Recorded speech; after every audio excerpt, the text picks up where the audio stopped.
ಈಶ್ವರವಾಗ್ದೇವಿ ಪರಮಾತ್ಮನ ಪಾದಕ್ಕೆ ನಮಸ್ಕಾರವನ್ನ ಮಾಡ್ತಾ, ಗುರು ಹಿರಿಯರನ್ನ ಆರಾಧ್ಯ ದೇವರನ್ನ ಮನಸ್ಸಲ್ಲಿ ಸ್ಮರಣೆಯನ್ನ ಮಾಡ್ತಾ ಇವತ್ತಿನ ತರಗತಿಯನ್ನ ಪ್ರಾರಂಭ ಮಾಡೋಣ. ನಿನ್ನೆ ತರಗತಿಯಲ್ಲಿ ಧೃತರಾಷ್ಟ್ರ ಹಾಗೂ ಶಕುನಿಯ ಮಾತುಗಳು, ಕಡೆಯಲ್ಲಿ ಧೃತರಾಷ್ಟ್ರ ಸಂಜಯನನ್ನ ಬರ ಹೇಳ್ತಾನೆ. ಮುಂದೆ ಸಂಜಯ ಬಂದು ಏನನ್ನ ಮಾತಾಡ್ತಾನೆ ನೋಡಿ. ಪ್ರತಿಯೊಬ್ರು ಕೂಡ ಇಲ್ಲಿ ಬಹಳ ಜಾಗ್ರತೆ ವಹಿಸಿ ಕೇಳ್ಬೇಕಾಗ್ತದೆ. ನೀವು ಸಂಸಾರವಸ್ತ್ರೆ, ನೀವು ಸಂಸಾರದ ಸಾಗರದಲ್ಲಿ ಈಜ್ ಬಂದಿರೋರೆ ಅಥವಾ ಈಜ್ತಾ ಇರೋರೆ, ಮೋಹದ ಪಾಶದಲ್ಲಿ ಸಿಲುಕಿರುವವರೆ, ಇದು ತಪ್ಪು ಅಂತ ಗೊತ್ತಿದ್ರು ಕೂಡ ತಮ್ಮ ಮಕ್ಕಳನ್ನ ಬಿಟ್ಕೊಡಕ್ ಆಗದೆ ಅವರ ತಪ್ಪುಗಳನ್ನ ಸಮರ್ಥನೆ ಮಾಡ್ತಾ ಅವ್ರ ಜೊತೆ ನಿಂತಿರೋರೆ. ಕಾರಣ ಕೇಳಿದಾಗ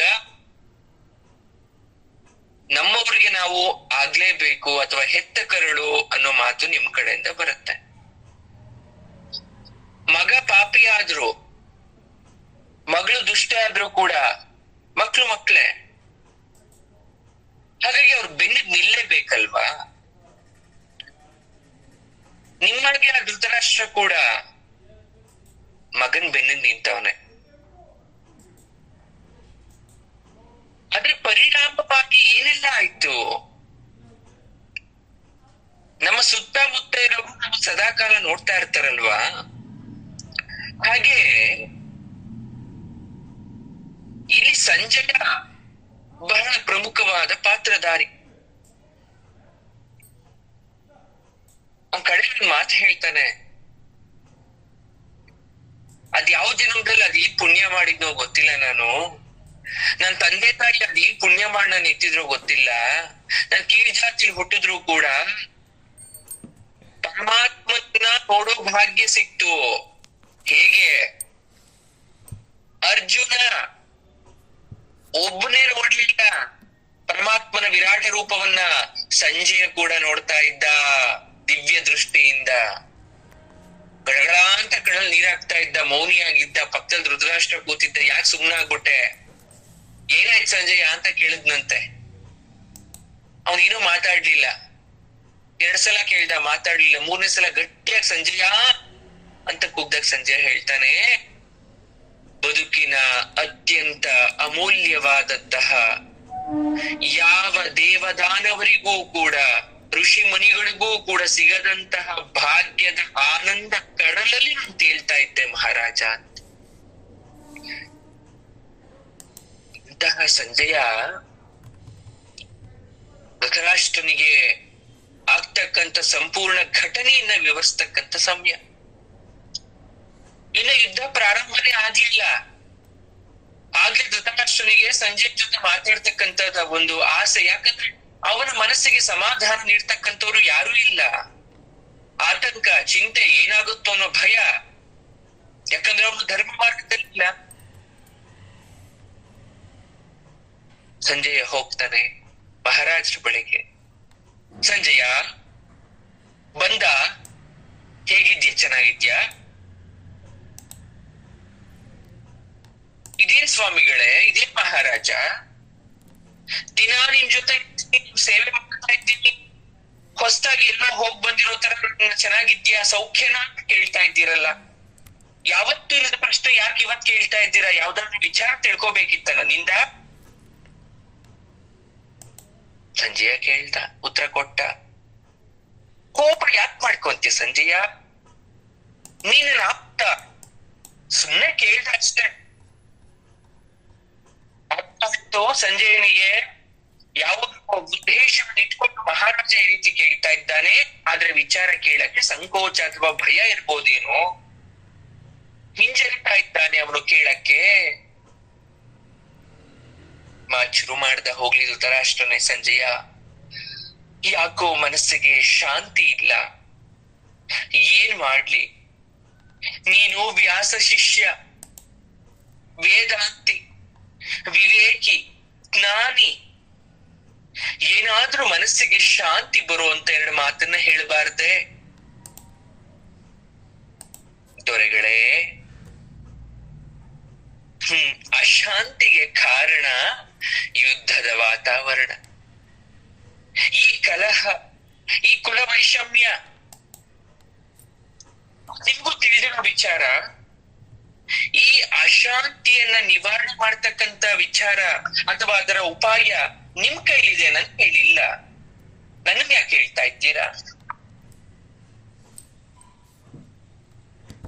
ನಾನು ವೇದಾಂತ ಹೇಳೋದು ನೀವು ಅರ್ಥ ಮಾಡ್ಕೊಳೋಂತ ಮನಸ್ಸಿಲ್ಲ. ಬರೀ ಉಪದೇಶದಿಂದ ಎಲ್ಲ ವ್ಯಕ್ತಿ ಸಮಾಧಾನ ಆಗೋದಿದ್ರೆ ಜಗತ್ತಲ್ಲಿ ಕಷ್ಟನೇ ಇರ್ತಿರ್ಲಿಲ್ಲ. ಧೃತರಾಷ್ಟ್ರ ಹೇಳ್ತಾನೆ, ಪಾಂಡವರು ನನ್ನ ತಿಳಿ ಕೇಳ್ತಾರಪ್ಪ ಸಂಜಯ, ಶಾಂತಿ ಸೂತ್ರ ಅವ್ರ ಕೈಲಿದೆ ಇವಾಗ. ಪಾಪಿ ಮನುಷ್ಯನು ಹೀಗೆ ಧೃತರಾಷ್ಟ್ರನ್ ತರ ನಾವೆಲ್ಲ ಕಷ್ಟ ಬಂದಿರುತ್ತೆ, ನನ್ ಕೈಲಿ ಏನಿದೆ ಎಲ್ಲ ದೇವ್ರ ಕೈಲಿ. ಅವ್ನ್ ಕಂಡ್ಬಿಟ್ಬಿಟ್ರೆ ನನ್ ಕಷ್ಟ ಎಲ್ಲ ತೀರೋಗುತ್ತಲ್ವಾ ಅಂತೀವಿ. ಆ ಕಷ್ಟ ತಂದ್ಕೋ ಅಂತ ದೇವ್ರು ಹೇಳಿದ್ನ? ಸಂಜಯನಿಗೆ ಅರ್ಥ ಆಯ್ತು ಏನು ಇದೇ ವಿಚಾರ. ಶಾಂತಿ ಸೂತ್ರ ಪಾಂಡವ್ರ ಕೈಲಿ ಇದೆ ಅಂದ್ರೆ ಏನ್ ಅರ್ಥ?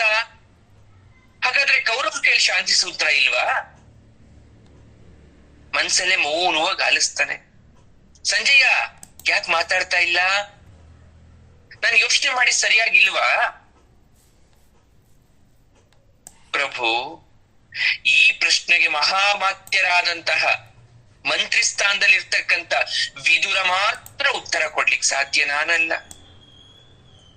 ವಿದುರನ ಕತೆ ಹಾಗಿರ್ಲಿ ಸಂಜಯ, ನಿನ್ ಮಾತೇನು ಹೇಳಪ್ಪ, ನಿನ್ ಮನ್ಸಿಗೆ ಏನ್ ಅನಿಸ್ತಾ ಇದೆ? ಅಯ್ಯೋ ಪ್ರಭು, ನಾನು ದಾಯಾದನಲ್ಲ ಪ್ರಭು, ನಾನೇ ನಿಮ್ ವಂಶದಲ್ಲಿ ಹುಟ್ಟದವನ? ನಾನಂತ ಸ್ಥಾನದಲ್ಲಿ ನಿಂತಿದ್ದೀನ, ಮಾತಾಡೋ ಸ್ಥಾನದಲ್ಲಿ ನಿಂತಿದ್ದೀನ? ನಿಮ್ ಮಕ್ಕಳು ಪಾಂಡಪುತ್ರರು ದಾಯಾದಿಗಳು, ಅಣ್ಣ ತಮ್ಮಂದ್ರು, ಅವರು ಈ ಸಮಸ್ಯೆ ಬಗೆಹರಿಸ್ಕೋಬೇಕಲ್ವಾ? ಕೊಡ್ಬೇಕಾದ ಸಮಸ್ಯೆನೇ ಮುಗ್ದೋಗಿತ್ತಲ್ವಾ? ಅದು ನಿಮ್ ಕೈ ಮಹಾರಾಜ ಸ್ಥಾನದಲ್ಲಿ ಇದ್ದೀರಾ. ಅವರು ಬದುಕ್ಬೇಕು, ನಿಮ್ಮ ಬದುಕ್ಬೇಕು, ಬದುಕಕ್ಕೆ ಪ್ರತಿಯೊಬ್ಬರು ಇದೆ ಅಲ್ವಾ? ಇದೆಲ್ವಾ ಶಾಂತಿ ತರುವಂತ ಕಾರ್ಯ? ಇದಕ್ ನನ್ನ ಉತ್ತರ ಯಾಕೆ ಹೇಳ್ತಾ ಇದ್ದೀರಾ ನೀವು? ಅಯ್ಯೋ ಸಂಜಯ, ಇದು ಹೀಗೆ ಮುಗ್ದೋಗಿದ್ರೆ ಯಾವತ್ತೂ ಮುಗ್ದೋಗ್ತಿತ್ತು. ಈ ಉತ್ತರ ನಿನ್ನಿಂದ ನಾನು ಬಯಸಿರ್ಲಿಲ್ಲ. ಬೇರೆ ಏನಾದ್ರು ದಾರಿ ಇದ್ರೆ ಹೇಳು.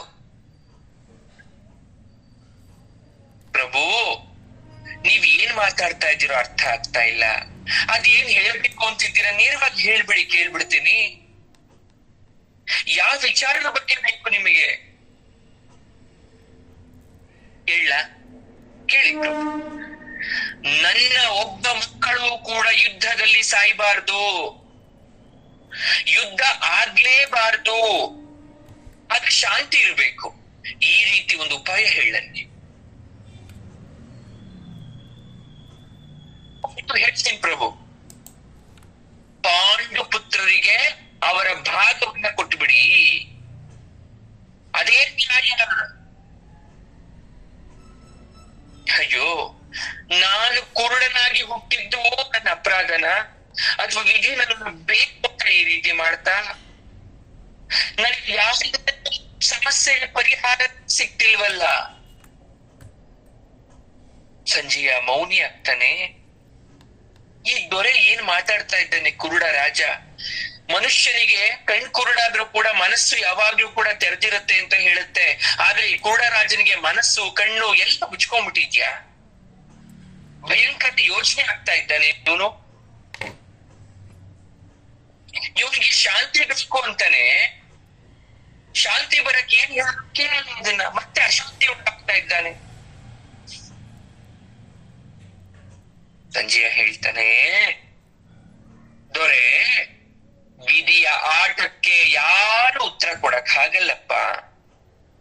ನಾನು ನಿನ್ನೇಗ್ ಉತ್ತರ ಕೊಡ್ಲಿ? ನಿಮ್ಗೂ ಗೊತ್ತಿದೆ ನಾನು ಅಸಹಾಯಕ, ನಾನೇನು ಮಾಡಕ್ಕಾಗಲ್ಲ. ನೀವು ಬೇರೆ ಏನೋ ಭಯಂಕರ ಮಾತಿಗೆ ಪೀಠಿಕೆ ಆಗ್ತೋ ತರ ಇದೆ. ಹೇಳ್ಬಿಡಿ, ಸುತ್ತಿ ಬಳಸಿ ಮಾತು ಬೇಡ. ನಿಮ್ಗೂ ವಯಸ್ಸಾಗಿದೆ, ಬೇಸರ ಇದೆ, ಬಳಲಿಕೆ ಇದೆ, ಆಯಾಸ ಇದೆ ಹೇಳಿ. ಸಂಜಯ, ಈ ಹಸ್ತಿನಾವತಿಯ ರಾಜ್ಯ ನನಗೆ ಸೇರ್ಬೇಕಿತ್ತು. ವಿಧಿ ಅದನ್ನ ತಪ್ಪಿಸ್ತು. ನನ್ನ ತಮ್ಮ ಕಾಡಿಗೆ ಹೋದ್ಮೇಲೆ ಮುಗ್ದೋಗಿರೋ ಪ್ರಶ್ನೆಗೆ ಮತ್ತೆ ಕುಂತಿ ಬಂದು ತುಪ್ಪ ಸುರಿದ್ಲು, ಅಗ್ನಿನ ಬೆಳೆಸಿದ್ಲು. ನನ್ ಮಕ್ಳಿಗೆ ನನ್ ರಾಜ್ಯ ಕೊಟ್ಟೆ, ನಾನಾದ್ ನನ್ ಮಕ್ಳು ರಾಜ್ಯಭಾರ ಮಾಡ್ಬೇಕಿತ್ತು. ಪಾಂಡವರೇಕೆ ಇಲ್ಲಿಗೆ ಬಂದ್ರು? ರಾಜ, ನಿಮಗೆ ಈ ಕೊರಗು ರಾಜ್ಯದಾಸೆ, ಆಳೋ ಅಂಬಲ, ಕೈ ತಪ್ತಾ ಇರ್ತಕ್ಕಂತ ಅಧಿಕಾರದಿಂದ ಬಂದಿದ್ಯಾ? ಈ ಪ್ರಶ್ನೆ ನಿಮಗ್ ಶಾಂತಿ ಬೇಕಾ? ಶಾಂತಿ ಅನ್ನೋದು ಬೇರೆ ಎಲ್ಲ ಹುಡುಕ್ಬಾರ್ದು. ಮನುಷ್ಯ ಆದವನು ತನ್ನೊಳಗೆ ಶಾಂತಿಯನ್ನು ಹುಡುಕ್ಬೇಕು. If you want peace you can search it in your inner soul ಅಂತ. ನಿಮ್ ಆತ್ಮದಲ್ಲಿ ಶಾಂತಿ ಹುಡುಕ್ಬೇಕು, ಎಲ್ಲೆಲ್ಲೋ ಹುಡುಕದಲ್ಲ. ಹೃದಯದಲ್ಲಿ ಬೆಂಕಿ ಇಟ್ಕೊಂಡು ಜಗದೀಶ್ವರ ನಮಸ್ಕಾರ ಮಾಡಿದ್ರೆ ಜಗದೀಶ್ವರ ಶಾಂತಿ ಕೊಡಲ್ವಂತೆ ನಮ್ಮ ಮನಸ್ಸಿಗೆ. ನಾನ್ ನಿಸ್ಸಹಾಯಕ, ನಾನು ಹೋಗ್ ಬರ್ತೀನಿ ಒಪ್ನೆ ಕೊಟ್ರೆ, ನಾನು ಇಲ್ಲಲ್ಲ ಇಲ್ಲಿ. ಸಂಜಯ, ನೀನ್ ಯಾಕಿಷ್ಟು ನಿರ್ದಯ ಆದೆ? ಯಾರೆಲ್ಲ ಮನಸ್ಸಿನ ವೇದನೆಯನ್ನ ಹೇಳ್ಕೋಬೇಕು ಅಂತ ಅನ್ಸಿತ್ತು, ಹೇಳ್ಕೊಂಡೆ. ನೊಂದಿರೋ ಮನಸ್ಸಿಗೆ ಸಮಾಧಾನದ ಮಾತು ಹೇಳ್ಬೇಕಾಗಿರುವುದು ಮನುಷ್ಯನ ಕರ್ತವ್ಯ. ನೀನು ನಿಸ್ಸಹಾಯಕ ಅಲ್ಲ, ನಾನು ಬೇಸರ ಪಟ್ಕೊಳ್ಳೋದು ಅಲ್ಲ. ಶಾಂತಿಗೆ ಒಂದೇ ಕೊನೆಯ ಉಪಾಯ ಇದೆ, ಅದನ್ನ ನೀನೇ ನಿರ್ವಹಿಸಬೇಕು. ಅದಕ್ಕೋಸ್ಕರ ನಿನ್ನ ಇಲ್ಲಿ ಕರ್ಸಿದ್ದೀನಿ ನಾನಿವತ್ತು. ನನಗೆ ಶಾಂತಿ ಬೇಕು ಅಂದ್ರೆ ನಿನ್ನಿಂದ ಮಾತ್ರ ಸಾಧ್ಯ. ಸಂಜಯನಿಗೇನು ಅರ್ಥ ಆಗ್ತಾ ಇಲ್ಲ. ಏನಿರ್ಬೋದು ಅಪ್ಪು ಉಪಾಯ? ನನಗೂ ಅದಕ್ಕೂ ಏನ್ ಸಂಬಂಧ? ಯಾಕೆ ಸುತ್ತಿ ಬಳಸಿ ಮಾತಾಡ್ತಾ ಇದ್ದಾನೆ? ಏನಿರ್ಬೋದು ಈ ಯೋಜನೆ? ಸಂಜಯ ಯೋಚನೆ ಮಾಡ್ತಾ ಇದ್ದಾನೆ. ಆ ಸಮಯದಲ್ಲಿ ಹೇಳ್ತೇನೆ ಧೃತರಾಷ್ಟ್ರ, ಸಂಜಯ, ಪಾಂಡು ಪುತ್ರರಿಗೆ ನೀನು ಪ್ರಿಯವಾದಂತಹ ವ್ಯಕ್ತಿ, ನೀನ್ ಕಂಡ್ರೆ ಬಹಳ ಪ್ರೀತಿ. ಏನ್ ಈ ಮಾತಿನ ಅರ್ಥ ರಾಜ? ನನ್ ಮೇಲೆ ಆರೋಪ ಮಾಡ್ತಾ ಇದ್ದೀರಾ? ದೂಷಣೆ ಮಾಡ್ತಾ ಇದ್ದೀರಾ? ಅಥವಾ ತಂತ್ರಗಾರಿಕೆ ಮಾಡ್ತಾ ಇದ್ದೀರಾ? ಮರುಪ್ರಶ್ನೆ ಮಾಡ್ಬೇಡ ಸಂಜಯ. ನನ್ ನಿನ್ ಪ್ರೀತಿ ಇಲ್ದಿದ್ರೆ ಯಾಕೆ ನಾನ್ ನಿನ್ ಜೊತೆ ಇಟ್ಕೊಂತಿದ್ದೆ? ಅವ್ರಿಗೂ ಪ್ರೀತಿ, ನಮ್ಗೂ ಪ್ರೀತಿ ನೀನಂದ್ರೆ. ಯುದ್ಧ ಪ್ರಸಂಗ ಬಂದ್ಬಿಟ್ಟಿದೆ ಇವಾಗ. ನಮಗೂ ನೀನ್ ಸೇವೆ ಬೇಕು, ಅವ್ರಿಗೂ ನೀನ್ ಸೇವೆ ಬೇಕು. ಹಾಗಾಗಿ ನೀನ್ ನಮಗ್ ಸಹಾಯವನ್ನ ಮಾಡ್ಬೇಕು. ಏನ್ ಸಂದೇಶ, ಏನ್ ಸಹಾಯ ಮಾಡ್ಬೇಕು? ನಾನ್ ನಿಮ್ಗೆ ಏನ್ ಸಹಾಯ ಮಾಡ್ಬೇಕು ಅಂದ್ರೆ, ನೀನು ಪಾಂಡವರ ಬಳಿಗೆ ಹೋಗಿ ಯುದ್ಧವನ್ನ ತಪ್ಪಿಸ್ಬೇಕು. ಇದು ನೀನೊಬ್ಬನಿಂದ ಮಾತ್ರ ಸಾಧ್ಯ. ಯಾಕಂದ್ರೆ ನಿನ್ ಮೇಲೆ ಬಿಟ್ಟರೆ ಯಾರ ನಂಬಿಕೆ ಇಲ್ಲ ನನಗೆ. ನಂಬಿಕೆಗೆ ಅರ್ಹವಾದಂತಹ ವ್ಯಕ್ತಿ ನೀನೇ. ಅದಕ್ಕೆ ಸಂಜಯ ಹೇಳ್ತಾನೆ, ಒಂದು ಮಾತು ಕೇಳ್ತೀನಿ, ತಪ್ಪು ತಿಳಿಬೇಡಿ. ವಿದುರ ಅಮಾತ್ಯನಿಗಿಂತ, ಮಂತ್ರಿಯಾದಂತಹ ವಿದುರರಿಗಿಂತ ನಾನು ಹೆಚ್ಚು ಆಪ್ತನ ಪಾಂಡವರಿಗೆ? ನಾನು ಅವರಿಗಿಂತ ಹೆಚ್ಚು ಯೋಗ್ಯವಂತನ? ನಾನು ಅವರಿಗಿಂತ ಹೆಚ್ಚು ನಂಬಿಕೆ ಉಳ್ಳಂತವನ?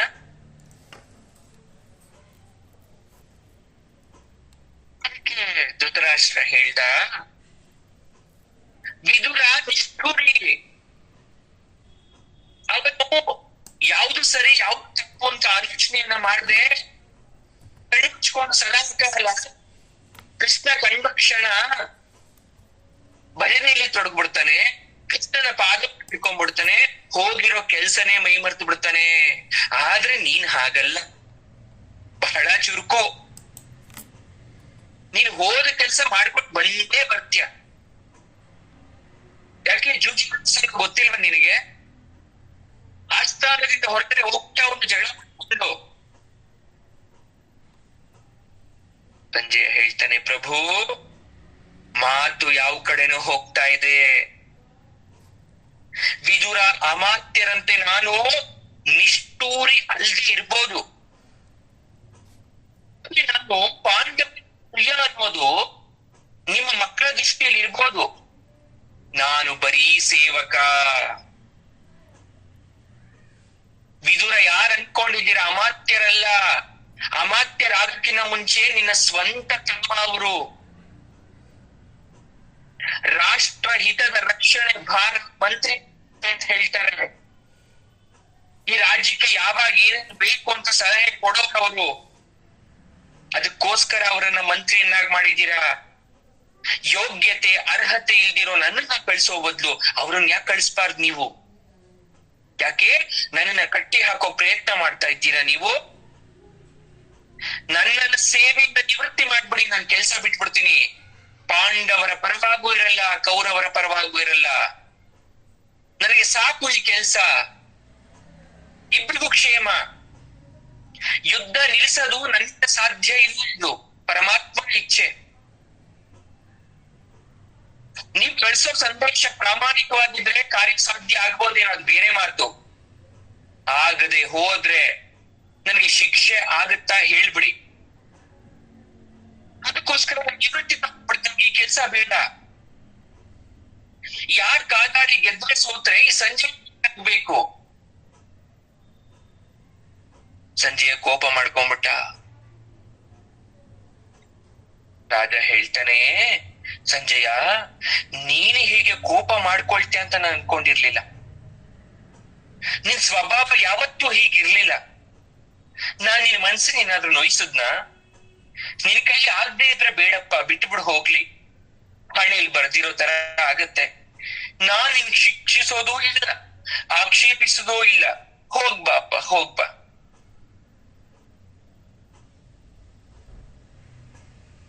ಸಂಜಯ ಏನೂ ಮಾತಾಡೋದಿಲ್ಲ. ಹೊಡಕ್ಕೆ ಸಿದ್ಧನಾಗ್ತಾನೆ.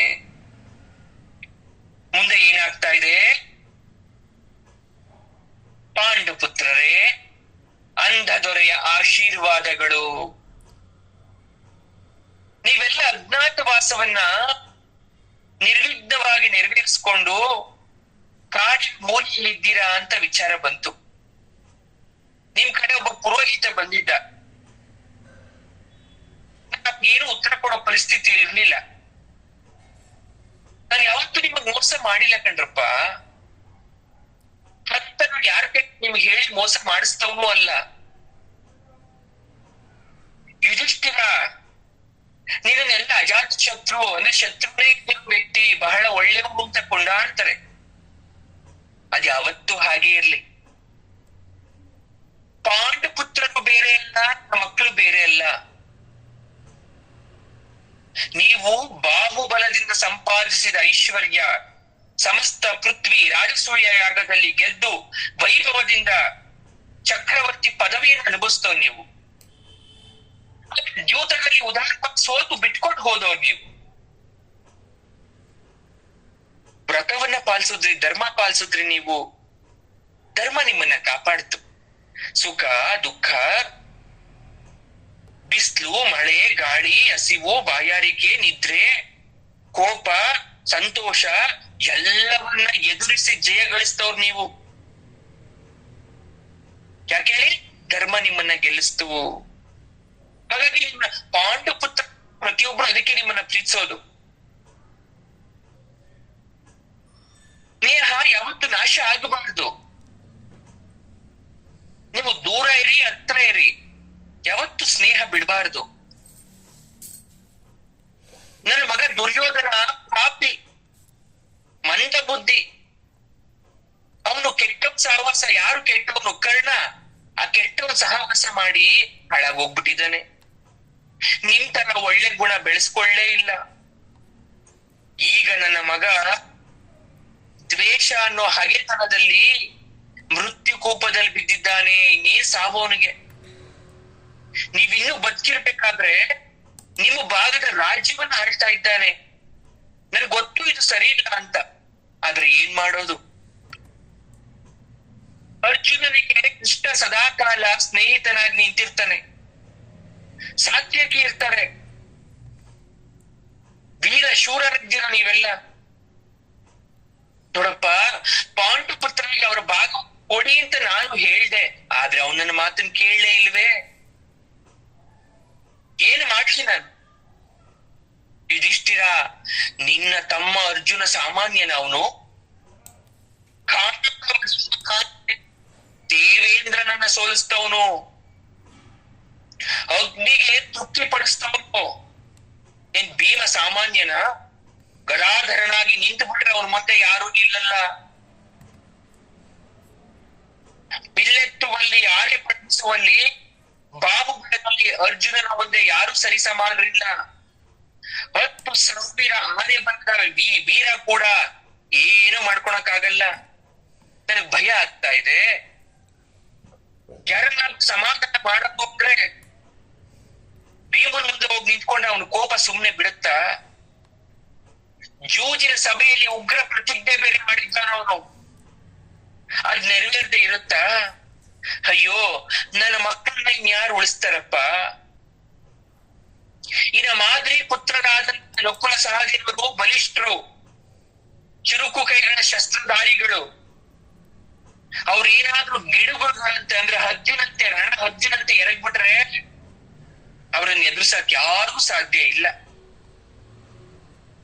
ನಮ್ ಕಡೆ ಸೇನೆ ಸಂಪೂರ್ಣವಾಗಿರ್ಬೋದು, ಹೆಚ್ಚೆಚ್ಚು ಜನ ಇರ್ಬೋದು, ಆದ್ರೆ ವಿಜಯ ನಮ್ಮದೇ ಅನ್ನೋ ನಂಬಿಕೆ ನನಗಿಲ್ಲ. ನಿನ್ ಕಡೆ ದೃಷ್ಟದ್ಯುಮ್ನ ದ್ರುಪದ ಪುತ್ರ ಸೇನಾಧಿಪತಿ ಆಗಿದ್ದಾನಂತೆ, ಮಹಾಸಾಹಸಿ.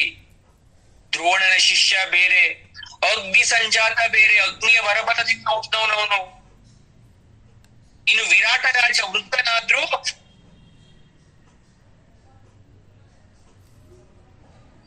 ರಾಜಪುತ್ರರು ವಿಖ್ಯಾತಿ ವೀರ್ಯರವರು. ದ್ರುಪದ ಮಹಾರಾಜ ಸಾಮಾನ್ಯನ? ಯುಧಿಷ್ಠಿರ, ನಿನ್ನಲ್ಲಿ ಭಕ್ತಿ ಇದೆ, ಶ್ರದ್ಧೆ ಇದೆ, ನಿಷ್ಠೆ ಇದೆ. ಯುದ್ಧದಲ್ಲಿ ಗೆದ್ದೇ ಗೆಲ್ತೀವಿ ಅನ್ನೋ ಓವರ್ ಕಾನ್ಫಿಡೆಂಟ್ ಅಥವಾ ಅತೀವವಾದ ಆಲೋಚನೆಯವರು ಯಾರು ನಿನ್ ಕಡೆ ಇಲ್ಲ. ಎಲ್ರು ಸ್ವಾಮಿ ಭಕ್ತರು, ಗಿರಿದುರ್ಗ ನಿವಾಸಿಗಳು. ಇನ್ನು ದಕ್ಷಿಣದ ಪಾಂಡ್ಯ ರಾಜರು ನಿಮ್ ಬೀಗರು. ಸಾತ್ಯಕ್ಕೆ ಪರಾಕ್ರಮ ಹೊಗಳದಾಗುತ್ತಾ? ದ್ರೋಣ ಶಿಷ್ಯನಾಗಿ ಸೇರಿ ಅರ್ಜುನದಂತ್ರ ಕಲ್ತ್ಕೊಂಡು ಭೀಷ್ಮನಲ್ಲಿ, ಕೃಪನಲ್ಲಿ, ಕೊನೆಗೆ ಕೃಷ್ಣನ ಮಹಾವೀರ. ಇದೆಲ್ಲ ಒಂದು ತಕ್ಕಡಿ ಹಾಕೋಣ. ಶ್ರೀಕೃಷ್ಣನೊಬ್ಬನೇ ತೂಗ್ಬೋದು, ಅವನ ಇದ್ಮೇಲೆ ಸೋಲು ಅಸಾಧ್ಯ. ಬಿಲ್ಲಿನ ಹಗ್ಗ ಎಳೆದ್ರೆ ಸಾಕು, ಆದ್ರೆ ಶಬ್ದಕ್ಕೆ ಸಾವಿರಾರು ಸೈನಿಕರು ಸತ್ತು ಹೋಗ್ಬಿಡ್ತಾರೆ. ಅನುಪಮ ಉತ್ಸಾಹಿ, ನಿಮಗೆ ಮಂತ್ರಿ, ಧರ್ಮ ಸಮ್ಮಕ, ಪಕ್ಷಪಾತಿ, ಅವ್ರು ನಿಮ್ ಕಡೆ ಇದ್ದಾನೆ. ನಿಮಗಾಗಿ ಅಲ್ವೇ ಅವ್ನು ರಾಜಸೂಯ ಯಾಗ ಮಾಡಿಸಿದ್ದು, ಶಿಶುಪಾಲನ ಕೊಂದಿದ್ದು. ಆ ದೃಶ್ಯವನ್ನ ಯಾರಾದ್ರೂ ಮರೆಯಕ್ಕಾಗುತ್ತಾ? ಅಯ್ಯ ಸಂಜಯ, ಈ ಕೃಷ್ಣನ ನಾನಾ ಪರಾಕ್ರಮ ಸಂದರ್ಭವನ್ನ ಯುಧಿಷ್ಠಿರನಿಗೆ ನೆನಪಿಸಿ, ನಾನು ತುಂಬಾ ಭಯದಲ್ಲಿದ್ದೇನೆ ತಿಳಿಸು. ಪಾಂಡವರೇ, ನನಗೆ ನಿಮ್ಮ ಐವರಲ್ಲಿ ಮುಖ್ಯವಾಗಿ ಭಯ ಇರೋದು ಈ ಭೀಮನಿಂದಲೇ ಹೆಚ್ಚಾಗಿ. ಅವನು ಇಚ್ಛಿಸಿದ್ದು ನಡೆದೇ ನಡೆದೇ. ಇದನ್ನು ಹೋಗಿ ಹೇಳುವ ಸಂಜಯ ಅಂತ ಕೊನೆಯಲ್ಲಿ ಮಾತು ಹೇಳ್ಬಿಟ್ಟ ಸಂಜಯನಿ. ಇಷ್ಟೊತ್ತು ಹೇಳಿದಂತ ಮಾತು ಯುಧಿಷ್ಠಿರನ ಮನದಾಳದ ನೋವಿನ ಮಾತು.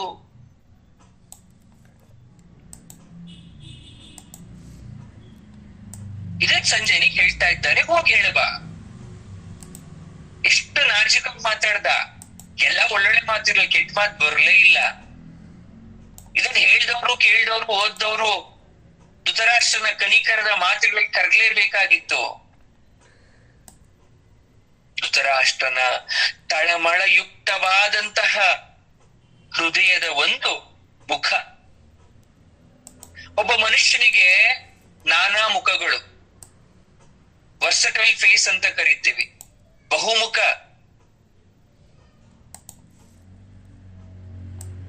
ಸಂಜಯ ಮಾತಾಡ್ತಾನೆ, ಮಹಾರಾಜ, ಪಾಂಡವರನ್ನ ಇಷ್ಟೊಂದು ಹೃದಯ ಪೂರ್ವಕವಾಗಿ ಅಭಿನಂದಿಸ್ತಾ ಇದ್ದೀರಾ, ನೀವ್ ಯಾಕೆ ಅವರನ್ನ ಇಲ್ಲಿಗೆ ಕರೆಸ್ಕೊಂಡು ಅವರ ಪಾಲಿನ ಭಾಗವನ್ನ ಕೊಟ್ಟು ಕಳಿಸ್ಬಿಡ್ಬಾರ್ದು? ಯುದ್ಧ ತಪ್ಪುತ್ತಲ್ವಾ? ನಿಮಗೆ ಪಾಂಡವ ಎಷ್ಟು ಪ್ರೀತಿ ಇರೋದು ಅವ್ರಿಗೆ ಅರ್ಥ ಆಗತ್ತಲ್ವಾ? ನಿಮ್ಮ ಮನಸ್ಸಿನ ತಳಮಳ ನಿಲ್ಲುತ್ತಲ್ವಾ? ನೀವ್ ಹೇಳಿದಂತ ಇಷ್ಟೋ ಮಾತು ಹೋಗಿ ಪಾಂಡವ್ರಿಗೆ ಹೇಳಕ್ಕೆ ನನಗಂತೂ ಬಹಳ ಸಂತೋಷ, ನನಗ್ ಬೇಸರನೇ ಇಲ್ಲ. ನಾನು ಇನ್ನೂ ಇದಕ್ಕೆ 16 ವಾಕ್ಯಗಳನ್ನ ಪದಗಳನ್ನ ಸೇರ್ಸಿ ಹೇಳ್ತೀನಿ. ಸಂಜಯ, ನೀನಂದುಕೊಂಡಷ್ಟು ಸುಲಭವಲ್ಲಪ್ಪ ಯುದ್ಧ ನಿಲ್ಲಿಸುವ ಕಾರ್ಯ. ಯಾಕಾಗಲ್ಲ? ಪಾಂಡವರಿಗೆ ಎಷ್ಟು ಪ್ರೀತಿ ಇದೆ ಅಂತ ಬಾಯ್ಬಿಟ್ಟು ನೀವೇ ಹೇಳಿದ್ರಲ್ವಾ? ಪಾಂಡವರ ಪರಾಕ್ರಮ ಕೊಂಡಾಡಿದ್ರಲ್ವಾ? ಅತ್ತನ ಒಬ್ಬೊಬ್ಬ ವೀರರ ಗುಣಗಳನ್ನ ವರ್ಣಿಸಿದ್ರಲ್ವಾ? ಎಷ್ಟು ದಿವಸದಲ್ಲಿ ಈ ರೀತಿ ನೀವು ಪಾಂಡವರ ಬಗ್ಗೆ ಒಳ್ಳೆ ಮಾತಾಡಿದ್ದು ನಾನು ಕೇಳೇ ಇರ್ಲಿಲ್ಲ, ಇದೇ ಮೊದಲು. ಇಷ್ಟು ವ್ಯತ್ಯಾಸ ಹೇಳಿದ್ಮೇಲೆ ಶಾಂತಿ ಯಾಕೆ ಮಾಡ್ಕೋಬಾರ್ದು? ಹೀಗ್ ಮಾತಾಡ್ಬೇಕಾದ್ರೆ ಧೃತರಾಷ್ಟ್ರ ಪೆದ್ದಾಗ ಶುರು ಮಾಡ್ತಾನೆ, ಹೇಗೇಗೋ ನಗ್ತಾ ಇದ್ದಾನೆ. ನಗುವಿನ ಹಿಂದೆ ಭಯಂಕರ ವ್ಯಂಗ್ಯ ಇದೆ ಅಂತ ಸಂಜಯನಿಗೆ ಈಗ ಅರ್ಥ ಆಗತ್ತೆ. ಅಬ್ಬಾ, ಅದೆಷ್ಟು ಬೇಗ ಮನುಷ್ಯ ಆದವನು ಮುಖವನ್ನ ಬದಲಾಯಿಸ್ತಾನೆ, ಮಾತನ್ನ ಬದಲಾಯಿಸ್ತಾನೆ, ಮನಸ್ಸನ್ನ ಬದಲಾಯಿಸ್ತಾನೆ. ಇಷ್ಟೊತ್ತು ಈ ವ್ಯಕ್ತಿ ಒಳ್ಳೆ ಕೊಂಡಿದ್ದೆ, ಆದ್ರೆ ಈ ನಗುವಿನ ಹಿಂದೆ ಅರ್ಥ ಆಗ್ತಾ ಇದೆ, ಅವನು ಆಡಿದಷ್ಟು ಕಪಟವಾದ ಮಾತು ಸತ್ಯವಾದ ಮಾತಲ್ಲ, ಸಮಯ ಸಾಧನೆಗೆ ಆಡಿದ ಮಾತು ಅಂತ ಸಂಜಯನಿಗೆ ಅರ್ಥ ಆಗೋಯ್ತು. ನಮ್ಮನ್ನು ಹೀಗೆ ನಿಜ ಜೀವನದಲ್ಲಿ ತುಂಬಾ ಜನ ನಂಬಿಸ್ಲಿಕ್ಕೆ ಪ್ರಯತ್ನ ಪಡ್ತಾರೆ, ಕಣ್ಣೀರ್ ಹಾಕಿ ನಮ್ಮನ್ನ ಪರವಶರನ್ನಾಗಿ ಮಾಡಕ್ಕೆ ಪ್ರಯತ್ನ ಪಡ್ತಾರೆ. ಆದ್ರೆ ಎದುರುಗಡೆ ಇರ್ತಕ್ಕಂತ ವ್ಯಕ್ತಿಯ ಮನಸ್ಸನ್ನ ನೀವು 10 ಬಾರಿ ಆಲೋಚನೆ ಮಾಡಿ ಅರ್ಥ ಮಾಡ್ಕೋಬೇಕು. ಇಲ್ಲ ಅಂದ್ರೆ ಅವರ ಮೋಸದ ಸುಳಿಯಲ್ಲಿ ನಾವು ಸಿಕ್ಕಾಕೊಂಡ್ಬಿಡ್ತೀವಿ.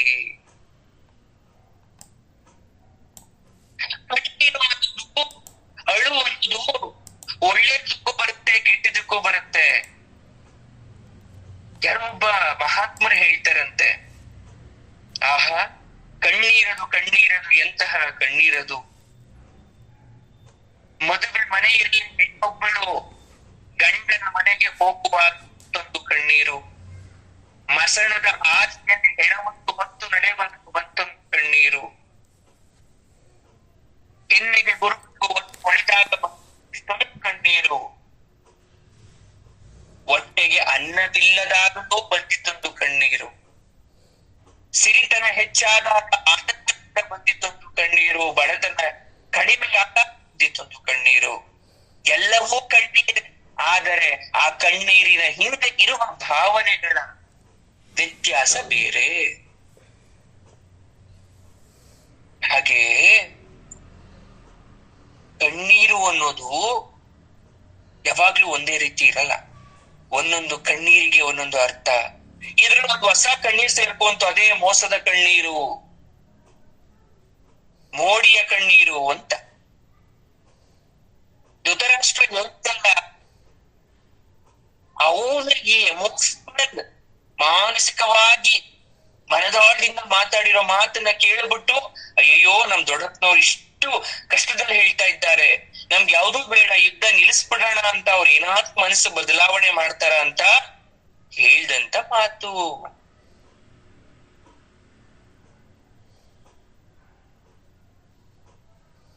ಧೃತರಾಷ್ಟ್ರ ಹೇಳ್ತಾನೆ, ನೀನು ಭಕ್ತ ರಾಜಕಾರಣಿ, ನಿನಗೆ ಸ್ವಾರ್ಥ ಇಲ್ಲ ಕಣೋ ಸಂಜಯ, ಆದ್ರೆ ನನಗೆ ಅದ್ಯಾವತ್ತೂ ಬಿಟ್ಟೋಗಲ್ಲ. ನಾನು ಸನ್ಯಾಸಿ, ರಾಜಕಾರಣಿ, I am not Saint, I am politician. ನಾನು ಸಮಯಕ್ಕೆ ಹೊಗಳ್ಬೇಕು, ತೆಗೊಳ್ಳಬೇಕು, ಸಮಯ ಕಾಲ್ಕೋಬೇಕು ಹೋಗಿ ನನ್ನ ಶತ್ರು ಕಾಲ್ನ. ಈಗ ಪಾಂಡವರಿಂದ ಭಯ ಬಂದಿದೆ, ಯುದ್ಧಕ್ಕೆ ಬರ್ತಾ ಇರೋರು ಅವರು ಕರ್ಕೊಂಡು ನಾವಲ್ಲ, ನಮಗೇನು ನಾವ್ ಚೆನ್ನಾಗಿರ್ಬೇಕಷ್ಟೆ, ನಮ್ ತಂಟೆಗೆ ಯಾರು ಬರ್ಬಾರ್ದು. ಊರವ್ರು ಊರಲ್ಲೇ ಇರ್ಬೇಕು, ಕಾಡವ್ರು ಕಾಡಿರ್ಬೇಕು, ಇದೇ ನ್ಯಾಯ. ಹೊಗಳಿದರೆ ಮರುಳಾಗುವವರು ಅಪರೂಪ. ಹೊಗಳಿಕೆಯ ರಾಜಕಾರಣಿ ಒಂದು ಕೈಯಲ್ಲಿ ಅಸ್ತ್ರ ಇರೋ ತರ ಹೊಗಳ್ಬೇಕು ರಾಜಕಾರಣಿ. ಕೆಲವೊಂದ್ಸಲ ನನ್ ಮಕ್ಕಳು ಯೋಗ್ಯರೋ ಅಲ್ವೋ, ಕೆಟ್ಟವ್ರು ಅಲ್ವೋ ನನಗ್ ಗೊತ್ತಿಲ್ಲ, ನಾನ್ ಹೇಳಿದ್ನ ಹೋಗಿ ಯಥಾವತ್ತಾಗಿ ಡಿಟ್ಟು ಹೋಗಿ ಯುಧಿಷ್ಠಿರಿಗೆ ಹೇಳ, ಅಷ್ಟೇ ನಿನ್ ಕೆಲ್ಸ. ಯುಧಿಷ್ಠಿರ ಶಾಂತ ಸ್ವಭಾವದವನು, ಶಾಂತಿ ಪ್ರಿಯ.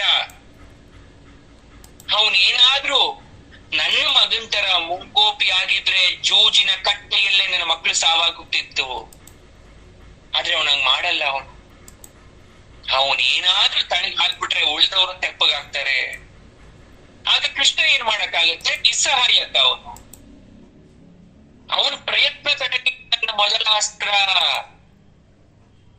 ಪಾಂಡವರೇ ಶಾಂತರಾಗೋದ್ಮೇಲೆ ಕೃಷ್ಣ ಏನು ಮಾಡಕ್ಕಾಗಲ್ಲ. ಈ ಪಾಂಡವರು ಕಾಲು ಕೆರೆದು ಯುದ್ಧಕ್ಕೆ ನಿಂತ್ರೆ ದೃಪದ, ವಿರಾಟ, ಸಾತ್ಯಕಿ, ಪಾಂಡ್ಯ, ಮ್ಲೇಚ್ಛರು, ನಾಗರು, ಆಟವಿಕರು ಎಲ್ರು ಬಂದು ಬಿಡ್ತಾರೆ. ಅಷ್ಟು ಗೊತ್ತಿಲ್ದಿರೋ ಮೂರ್ಖನ ನಾನು. ಈಗ ನೀನು ನಾಳೆ ಸೂರ್ಯೋದಯ ಆದ ತಕ್ಷಣ ಹೊರಡು. ನನ್ನ ಮಾತಿಗೆ ಸಹಾಯ ಆಗುವ ತರ ಇನ್ನಷ್ಟು ಪದಗಳನ್ನ ಸೇರಿಸ್ಕೋ, ಹೆದರ್ಸು, ನಮ್ಮವ್ರ ಸಿದ್ಧತೆ ಹೇಳು. ಪಾಂಡವರಿಗೆ ಭಿಕ್ಷೆ ಬೇಡಿ ರೂಢಿ, ಹೋಗಿ ಭಿಕ್ಷೆ ಬೇಡಿ ಬದುಕೊಳ್ಳಿ. ಪಾಂಡವ ಹೊಗಳು, ನನ್ನವ್ರನ್ನ ಬೈ, ನನ್ನ ಬೈ, ಹೋಗಿ ಅಲ್ಲಿ ಧೃತರಾಷ್ಟ್ರ ಸರಿ ಇಲ್ಲ ಅಂತ ಬೈ, ಹಾಸಿಗೆ ಹಿಡಿದಿದ್ದಾನೆ, ಇನ್ನೇನ್ ಸತ್ತೋಗ್ಬಿಡ್ತಾನೆ ಅಂತಾನೆ ಹೇಳು. ಹೇಗಾದ್ರೂ ಸರಿ ಯುಧಿಷ್ಠಿರನನ್ನ ಒಪ್ಸಿ ಯುದ್ಧ ನಿಲ್ಲೋ ತರ ಮಾಡು. ಸಂಜಯ ಬೆಚ್ಚಿ ಬಿದ್ದೋದ. ಹಬ್ಬ, ಈ ರಾಜನ ಹೃದಯದ ಒಳಗಡೆ ಅದೆಷ್ಟು ವಿಷ ತುಂಬಿದೆ, ಅದೆಷ್ಟು ನಾಗರ ಹಾವುಗಳು ಅಡ್ಕೊಂಡಿದೆ. ಅಯ್ಯೋ, ಈ ಹಾಳು ದೊರೆಯ ಮನಸ್ಸನ್ನ ಅರಿಯದಷ್ಟು ಪೆದ್ದನ ನಾನು ಅಂತ ಅವನಿಗವನೇ ಶಾಪ ಹಾಕೊಂತಾನೆ. ಇಂಥವನ ಹತ್ರ ಬಂದು ನಾನು ಸೇವೆ ಕೂಲಿ ಆಳಾಗಿ ಸೇವೆ ಮಾಡ್ತಾ ಇದ್ದೀನಲ್ಲ, ಇವನ ಅನ್ನ ನಾನ್ ತಿಂತಾ ಇದ್ದೀನಲ್ಲ. ಬಿರಿ ಇಲ್ಲದೆ ತಲೆಯನ್ನ ಅಳ್ಳಾಡಿಸಿ ನಮಸ್ಕಾರ ಮಾಡಿ ಹೊರಟು ಹೋಗ್ತಾನೆ. ಅಲ್ಲೊಂದು ವಿಚಾರ ಆಗಿತ್ತು. ಇವರಿಬ್ರು ಮಾತಾಡದ್ನ ಬಾಗಿಲ ಹಿಂದೆ ನಿಂತು ವಿದುರ ಕೇಳಿಸ್ಕೊಂತ ಇದ್ದ. ಸ್ವಂತ ಅಣ್ಣನ ಈ ವರ್ತನೆಯನ್ನ ನೋಡಿದ ವಿದುರ ಬೆಚ್ಚಿದ್ರು ಕೂಡ ಸಮಾಧಾನ ಪಟ್ಕೊಂಡು ಹೊರಟೋದ ಅವನ ಗುಡಿಸ್ಲಿಗೆ. ರಾತ್ರಿ ಎಲ್ಲ ನಿದ್ದೆ ಬರ್ತಾ ಇಲ್ಲ, ಏನು ಉಪಾಯ ಮಾಡೋದು ಅಂತ ಗೊತ್ತಾಗ್ತಾ ಇಲ್ಲ. ಒಬ್ಬನ್ನ ಆಪ್ತನನ್ನ ಕರೆಸ್ತಾನೆ ವಿದುರ. ಆತನಿಗೆ ಒಂದು ಸಂದೇಶವನ್ನ ಕೊಟ್ಟು ಕಾಡು ಜನರ ದೇಶದಲ್ಲಿ ಕೃಷ್ಣನ ಹತ್ರ ಹೋಗಿ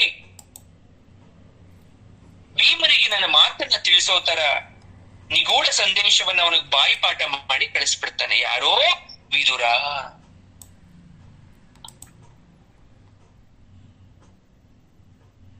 ಮುಂದೆ ಬರ್ತಾ ಇದೆ. ಹಾಗಾದ್ರೆ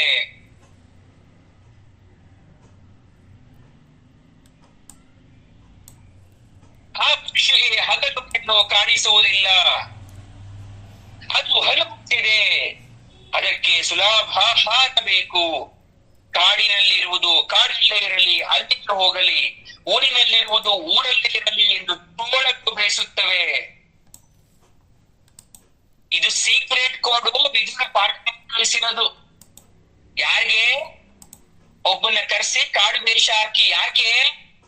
ಅರ್ಥ ಆಗ್ಲಿ, ನಮ್ಮಣ್ಣ ಏನ್ ಯೋಚನೆ ಮಾಡ್ತಾ ಇದ್ದಾನೆ, ಕುತಂತ್ರಿ, ಈ ಕುತಂತ್ರಿಯ ಮಾತು ಅರ್ಥ ಆಗ್ಲಿ ಅಂತ ಬಾಯಿಪಾಠ ಮಾಡಿ ಕಳಿಸ್ಬಿಟ್ಟ. ಇನ್ನು ಇಷ್ಟೇ ಎಲ್ಲ ಕೇಳಿಸ್ಕೊಳ್ಳಿ, ಹೇಳ್ತೀನಿ ಏನೇನ್ ಬಾಯ್ಪಾಠ ಅಂತ ಮೊದ್ಲಿಂದ ಇನ್ನೊಂದ್ಸಲ. ಆ ಪಕ್ಷಿಗೆ ಹಗಲು ಕಣ್ಣು ಕಾಣಿಸುವುದಿಲ್ಲ. ಅರ್ಥ ಮಾಡ್ಕೋಬೇಕು, ಯಾರ್ ಕಣ್ ಕಾಣಿಸಲ್ಲ ಇಲ್ಲಿ ಅಂತ ಈ ಲೈನಿಂದ ಇರೋ ಅರ್ಥ. ಅದು ಹಲ್ಲು ಗೊತ್ತಿದೆ, ಮಾತಾಡುತ್ತೆ. ಏನ್ ಮಾತಾಡ್ತಾ ಇದೆ? ಅದಕ್ಕೆ ಸುಲಭ ಆಹಾರ ಬೇಕು, ಬಲಿ ಯಾರೋ ಒಬ್ರು ಆಗ್ಬೇಕು, ಊಟ ಬೇಕಷ್ಟೇ ಅದಕ್ಕೆ. ಕಾಡಿನಲ್ಲಿ ಇರ್ಬೋದು, ಕಾಡಲ್ಲಿ ಅಲ್ಲಿಗೆ ಹೋಗ್ಬಿಡ್ಲಿ ಅಂದ್ರೆ ಇವರೆಲ್ಲ ವಾಪಸ್ ಕಾಡಿಗೆ ಹೋಗ್ಲಿ. ಊರಿನಲ್ಲಿ ಇರುವುದು ಊರಲ್ಲೇ ಇರ್ಲಿ, ಇವರು ಅವ್ರ ಮಕ್ಕಳು ಮಾತ್ರ ಚೆನ್ನಾಗಿರ್ಬೇಕು ಎಂದು ತೋಳಗಳು ಬಯಸುತ್ತವೆ. ತೋಳ ಯಾರೋ? ಕೌರವರು. ಕಾಡು ಸರ್ವದಾ ವಾಸ ಪ್ರದೇಶವಾಗಲಾರದು. ಕುರುಡು ಪಕ್ಷಿಗೆ ಕಾಡು ವ್ಯತ್ಯಾಸ ತಿಳಿಯದು. ಅಂದ್ರೆ ಕಣ್ಣಿಲ್ದಿರೋ ಕುರುಡಂಗೆ ಕಾಡಾಗಿ ಕಾರ್ಯ. ಗೋವುಗಳಿಗೆ ವ್ಯಾಘ್ರಗಳು ಸಂದೇಶ ಕಳಿಸುತ್ತದೆ.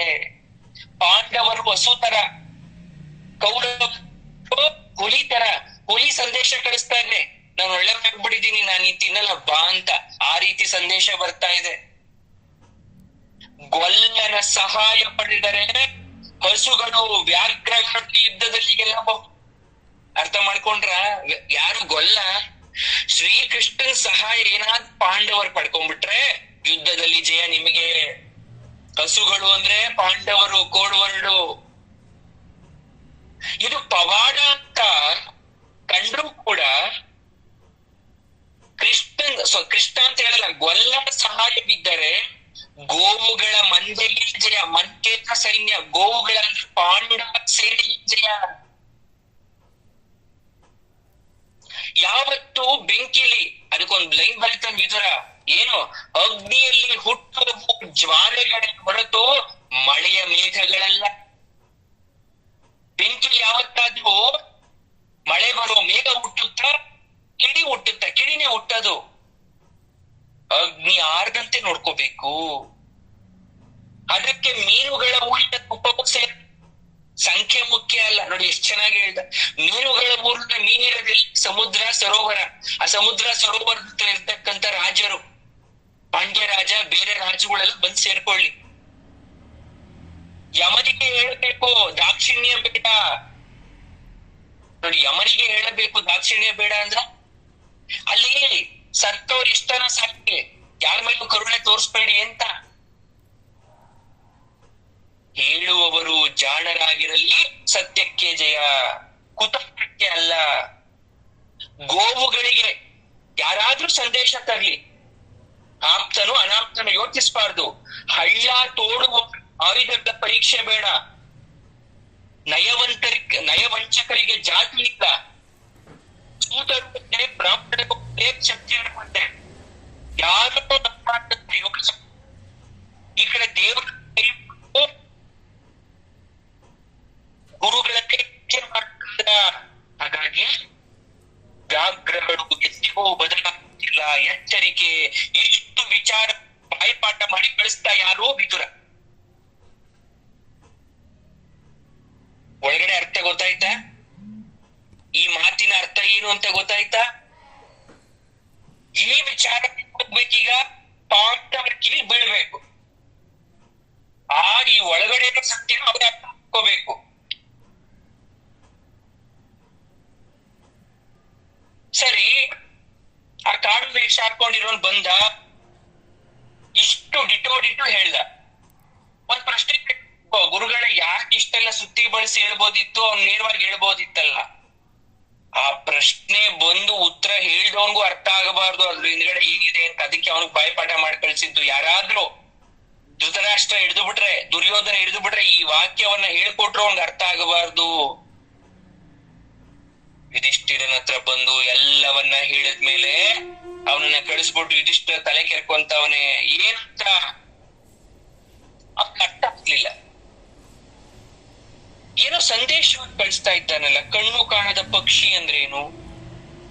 ಕಣ್ಣು ಕಾಣದ ಪಕ್ಷಿ ಯಾವುದು? ಗೂಬೆ ಅಂದ್ರೆ ಧೃತರಾಷ್ಟ್ರನಿಗೆ ಗೂಬೆ. ಧೃತರಾಷ್ಟ್ರ ಅಂದ್ರೆ ಏನ್ ಗೊತ್ತಾ? ಪದದ ಅರ್ಥ ಕಣ್ಣು ಕಾಣಿಸಿರೋದು ಗೂಗೆ ಅಂತ ಅರ್ಥ. ಅಂದ್ರೆ ಗೂಗೆ ಅಂದ್ರೆ ಧೃತರಾಷ್ಟ್ರ ಆಯ್ತು. ಹುಲಿಗಳು ಅಂದ್ರೆ ಕೌರವರು ಇರ್ಬೇಕು. ಗೋವು ಅಂದ್ರೆ ನಾವಿರ್ಬೇಕು. ಕಾಡಲ್ಲಿ ಊರಿಗೆ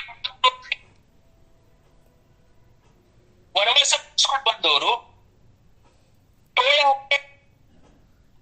ನರಿ ಬುದ್ಧಿ ತೋಳದ ಬುದ್ಧಿ ಕಪಟ ಮಾಡೋರು, ಅಂದ್ರೆ ತೋಳದ ಬಗ್ಗೆ ಕರೆಕ್ಟೇ ಶಕುನಿ ಬೇಕು. ಕಾಡು ವ್ಯತ್ಯಾಸ ಗೊತ್ತಿರಲಿಕ್ಕೆ ಧೃತರಾಷ್ಟ್ರನಿಗೆ ಮೋಹ ತಮ್ಮನ್ನು ಯಾರು ತಿಳಿದಿರ ಇರಬಹುದು.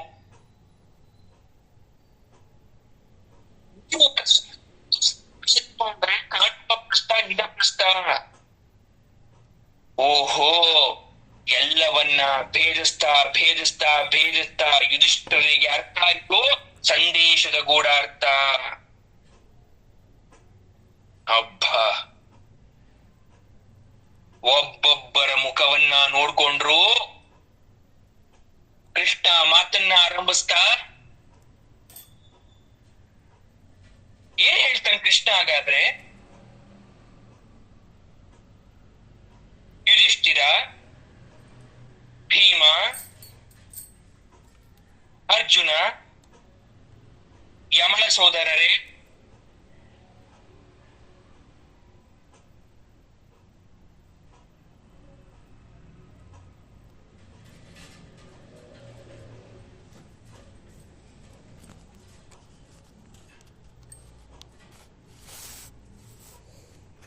ಅರ್ಥ ಆಯ್ತಾ ಎಲ್ರಿಗೂ?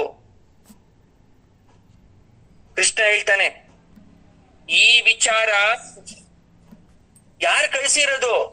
ಆಪ್ತ ಮಹಾಶಯನಾದಂತಹ ವಿದುರ.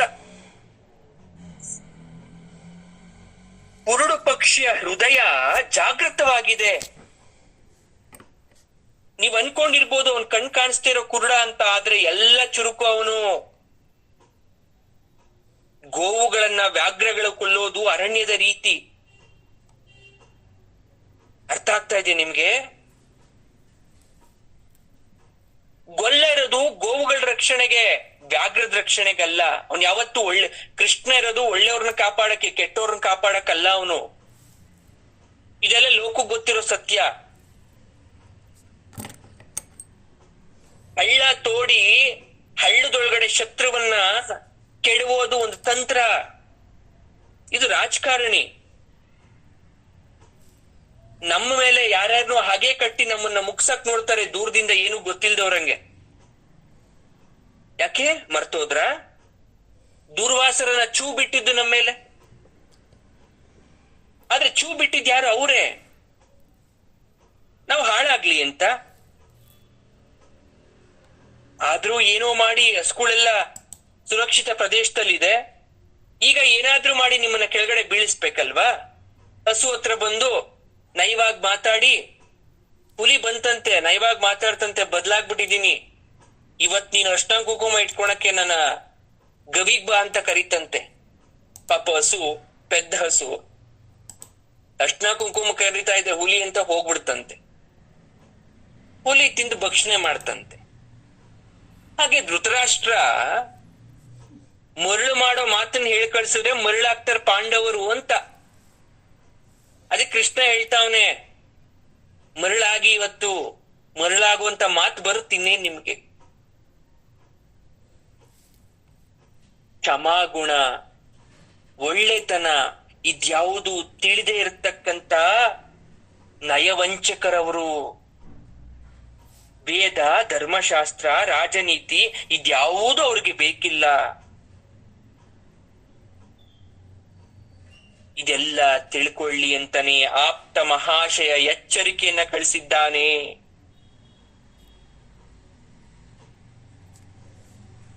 ಪ್ರತಿಜ್ಞೆ, ಸಂದರ್ಭ, ಪರಿಮಿತಿ ಬೇರೆ ಬೇರೆ. ಶ್ರೀರಾಮ ವನವಾಸ ಮಾಡ್ದ, ಕಠಿಣ ವ್ರತ ಮಾಡ್ದ, ಒಂದ್ ಧರ್ಮ ಮಾಡ್ಬೇಕಿತ್ತು ಅದಕ್ಕೆ ಮಾಡ್ದ. ಪಿತೃವಾಕ್ಯ ಪರಿಪಾಲನೆಯ ಕಟ್ಟುಪಾಡಿನಿಂದ ಅಲ್ಲ. ಅವನ್ ತಂದೆ ಹೇಳ್ಬಿಟ್ಟ ಅಂದ್ಬಿಟ್ಟು ಕಾಡಿಗೆ ಹೋಗ್ಲಿಲ್ಲ, ಅವನ ಧರ್ಮ ಪ್ರಜ್ಞೆಗೋಸ್ಕರ ಹೋದ. ಹಾಗೆ ನೀವು ಕೂಡ. ನೀವ್ ಅನ್ಕೊಂತಾ ಇರ್ಬೋದು, ನಾನ್ ಯಾವಾಗ್ಲೂ ಕೇಳ್ತಾ ಇದ್ರಿ, ಅಲ್ಲ ಕಾಡ್ಗೆ ಹೋಗ್ಬಿಟ್ವಲ್ಲ ಕೃಷ್ಣ, ಏನ್ ಉಪಯೋಗ ಆಯ್ತು ನಮ್ಗೆ? ರಾಜ್ಯಭಾರ ಅನುಭವಿಸ್ಲಿಲ್ಲ, ರಾಜನ್ ಪಟ್ಟ ಸಿಗ್ಲಿಲ್ಲ, ಒಳ್ಳೆ ಊಟ ಉಪಚಾರ, ನೀರು ನಡಿ ಏನು ಸಿಗ್ಲಿಲ್ಲ ಅಂತ ಕೊರಗ್ತಿರ್ಬೋದು ನೀವು. ಆದ್ರೆ ಅರಣ್ಯ ವಾಸದಿಂದ ನಿಮ್ಗೆ ಬಹಳ ಲಾಭ ಆಯ್ತು. ಪುರಾಣ ಶ್ರವಣ ಕೇಳಕ್ಕೆ ಸಮಯ ಸಿಕ್ತು. ತೀರ್ಥಯಾತ್ರೆ ಮಾಡಕ್ ಸಮಯ ಸಿಕ್ತು. ದುಷ್ಟ ಸಂಹಾರಕ್ಕೆ, ಶಿಷ್ಟ ಪರಿಪಾಲನೆಗೆ ಏನ್ ಮಾಡ್ಬೇಕು ಅನ್ನೋದು ಅರ್ಥ ಸಿಕ್ತು ನಿಮ್ಗೆ. ನೀವು ಬರೀ ರಾಜ್ಯಭಾರ ಮಾಡ್ಕೊಂಡ್ ಕೂತ್ಕೊಂಡಿದ್ರೆ ಒಂದ್ ದೇವಸ್ಥಾನಕ್ಕೆ ಹೋಗಿ ಒಂದ್ ಕೈ ಮುಗಿತಿರ್ಲಿಲ್ಲ ನಿಮ್ಗೆ. ಭಗವಂತ ಕೊಟ್ಟ ಅವಕಾಶ ಅಂತ ಅನ್ಕೊಳ್ಳಿ ನೀವು.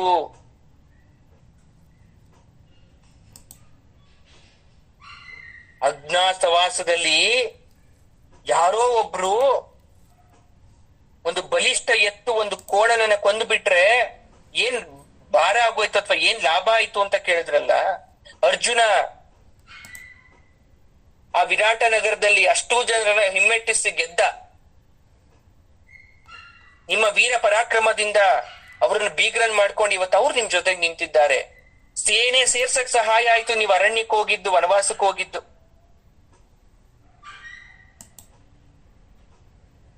ಹಾಗಾಗಿ ಎಚ್ಚರವನ್ನ ವಹಿಸಿ ಕುರುಕ್ಷೇತ್ರದ ನಿಯಮ ಅರ್ಥ ಮಾಡ್ಕೊಳ್ಳಿ. ಈಗ ನಿಮಗ್ ಸಂದೇಶ ತರೋನು ಯೋಗ್ಯತಾ ಪರೀಕ್ಷೆಗೆ ಅನುಚಿತ.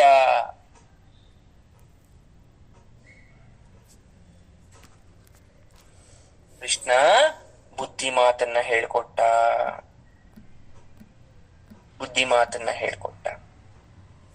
4 ದಿನಗಳು ಕಳೆದೋಯ್ತು. ಯುಧಿಷ್ಠಿರನಿಗೆ ತಳಮಳ ಶುರುವಾಯ್ತು. ಕೃಷ್ಣನ ಮಾತು ಯುಧಿಷ್ಠಿರನಿಗೆ ಚುಚ್ಚೋ ತರ ಇತ್ತು. ಯಾಕಂದ್ರೆ 5 ಜನದಲ್ಲಿ ಎಲ್ಲದಕ್ಕೂ ಒಪ್ಕೊಂಡ್ಬಿಡೋದು ಯಾರು? ಯುಧಿಷ್ಠಿರ. ಬೇರೆ ಯಾರು ಒಪ್ಕೊಳಲ್ಲ. ಮನಸ್ಸೊಳಗೆ ಕೊರಿತಾ ಇದೆ. ನನಗೆ ಮೋಹ, ಅಶಾಂತಿ ಇದೆಲ್ಲ ನನ್ನ ಮೇಲೆ ಬಂದಿರೋ ಆರೋಪ ನಿಜ ಅಂತ ಅನಿಸ್ತಾ ಇದೆ ಅವನಿಗೆ. ಜೂಜು ಕರೆದಾಗ ಬರಲಾರೆ ಅಂತ ನಾನು ಏನಾದ್ರೂ ಹೇಳ್ಬಿಟ್ಟಿದ್ರೆ ಇದ್ಯಾವುದು ಬರ್ತಾನೆ ಇರ್ಲಿಲ್ವೇನೋ ಅಂತ ಅನಿಸ್ತಾ ಇದೆ. ನನ್ನನ್ನ ಗೊಡ್ಡು ಹಸು ಅಂತ ಕರೆದು ಬಿಟ್ರು. ಗೊಡ್ಡು ಹಸು ಅಂದ್ರೆ ಹಾಲ್ ಕೊಡದೇ ಇರೋ ಹಸು ಅಂತೆ. ನಾನು ಇನ್ಕೂ ಕೆಲ್ಸಕ್ ಬಾರ್ದೇ ಇರೋವನ. ಹಾಗಾದ್ರೆ ಸಾವಿಗೆ ಹೆದರ್ದವನ ನಾನು. ಹೋಗ್ಲಿ, ನಾನ್ಯಾಕೆ ಕೌರವರನ್ನ ದ್ವೇಷ ಮಾಡ್ಬೇಕು? ಅವ್ರವ್ರು ಮಾಡಿದ ಪಾಪ ಅವ್ರವ್ರ ಲೆಕ್ಕ. ಬೇರೆಯವ್ರು ಹೇಗಿದ್ದಾರೆ ಅಂತ ನೋಡಿ ನಾನ್ ಬದುಕೋ ಬದ್ಲು ನನ್ಗೆ ಹೇಗ್ ಬೇಕೋ ಹಾಗೆ ಬದುಕ್ತೀನಿ ನಾನು. ಬೇರೆಯವ್ರು ಯಾವ ರೀತಿ ಬಟ್ಟೆ ಹಾಕ್ತಾ ಇದಾರೆ, ಅವ್ರು ಯಾವ ರೀತಿ ಮನೆ ಕಟ್ಟಿದ್ದಾರೆ, ಅವ್ರು ಯಾವ್ಯಾವ ಅಡಿಗೆ ಊಟ ಉಪಚಾರ ಮಾಡ್ಕೊಂಡ್ ತಿಂತಾ ಇದಾರೆ, ಬರೀ ಇದೇ ಆಗೋದ್ರೆ ನಂದು ಅಂತ ಏನಿದೆ? ನನ್ನ ಬದುಕಲ್ಲಿ ಹೊಸತು ಅಂತ ಏನಿದೆ?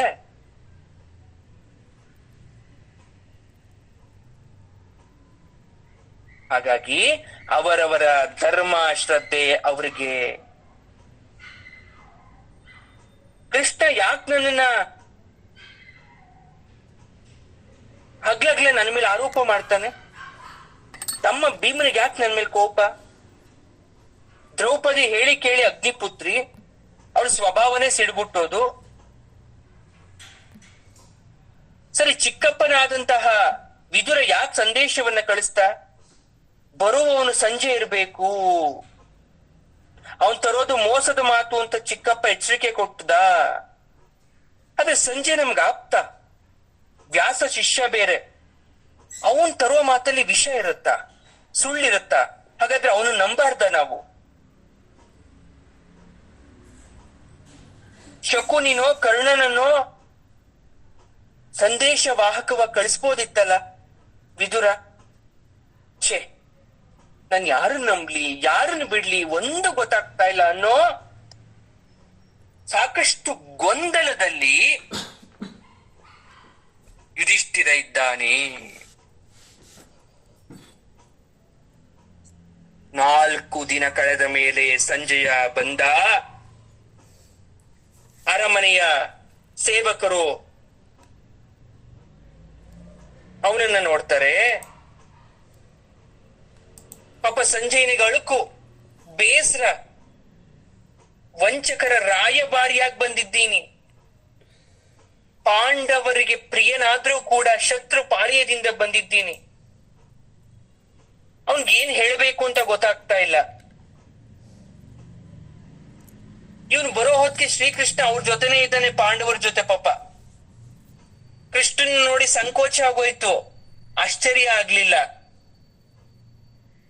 ಈ ಧರ್ಮ ಸ್ವರೂಪ ಜಗತ್ತಿಗೆ ಒಡೆಯನಾದಂತಹ ಈ ಪರಮಾತ್ಮನ ಮುಂದೆ ನಾನು ಅಧರ್ಮದ ಮಾತನಾಡ್ಲ? ಹೇಗೆ ನಾನು ಈ ಕೆಟ್ಟ ಸಂದೇಶವನ್ನ ತಿಳಿಸ್ಲಿ? ನಾನು ಆಡೋ ಮಾತು ಇವ್ರನ್ನ ಹೊಗಳೋದಾದ್ರೂ ಕೂಡ ಈ ಹೊಗಳಿಕೆಯ ಹಿಂದೆ ವಿಷ ಇದೆ ಅಂತ ಗೊತ್ತಾಗಲ್ವಾ ಪರಮಾತ್ಮನಿಗೆ? ಪಾಂಡವರು ಸ್ವಾಗತವನ್ನ ನೀಡ್ತಾ ಇದ್ದಾರೆ ಸಂಜಯನಿಗೆ. ಆ ಸ್ವಾಗತವನ್ನ ನೀಡಿದ ತಕ್ಷಣ ಓಹೋ, ನಾನ್ ಬರುವುದು ಮೊದ್ಲೇ ಗೊತ್ತಿದೆ ಇವರಿಗೆಲ್ಲ. ಸಂತೋಷ ಆಯ್ತು.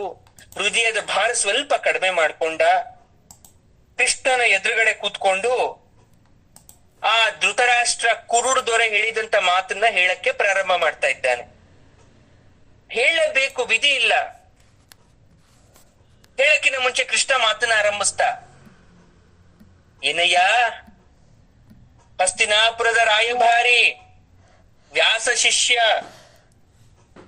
ಗುರುವಿನ ಅನುಗ್ರಹದ ಪಾತ್ರಧಾರಿ, ಏನು ದಿಢೀರನ ಇತ್ತ ಪ್ರಯಾಣ? ಎಲ್ಲ ಕುಶಲನ? ಮಹಾರಾಜ ಹೇಗಿದ್ದಾರೆ? ಕುರು ರಾಜಪುತ್ರ ಏನು ವಾರ್ತೆ ತಂದಿರುವೆ?